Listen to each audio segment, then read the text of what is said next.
Alright, let's break down what just happened between the US and Russia because things are getting tense and fast. On Friday, President Trump announced that he'd ordered 2 US nuclear submarines to be moved to regions near Russia. This wasn't some leaked intel, it was Trump himself dropping the news publicly on his social media. He said, quote, "I have ordered 2 nuclear submarines to be positioned in the appropriate regions, just in case these foolish and inflammatory statements are more than just that." So what's behind this sudden military muscle flexing? It all started with a war of words. Former Russian President Dmitry Medvedev, now deputy chair of Russia's Security Council, fired off some pointed threats.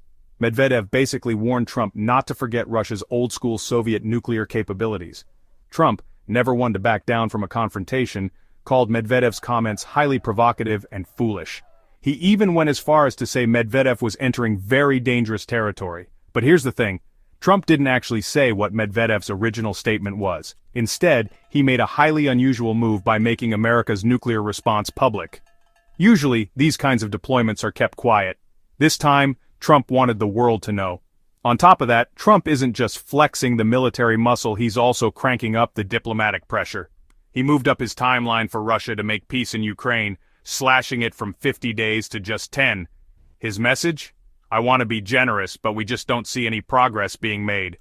Medvedev immediately fired back. He warned that Trump's new deadline for ending the Russia-Ukraine conflict is a step towards war, not just between Russia and Ukraine, but with his own country. For anyone keeping track, that's a serious escalation. And Medvedev didn't stop there, he brought up Dead Hand, the Cold War-era Soviet nuclear command system, throwing in references to The Walking Dead for a little extra drama. All of this? It's more than just tough talk. These public threats, deadlines, and military moves take the world into very dangerous territory.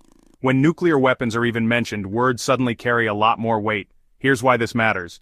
In a normal world, nuclear subs moving into position would be top secret. But now, it's playing out in real time, for everyone to see.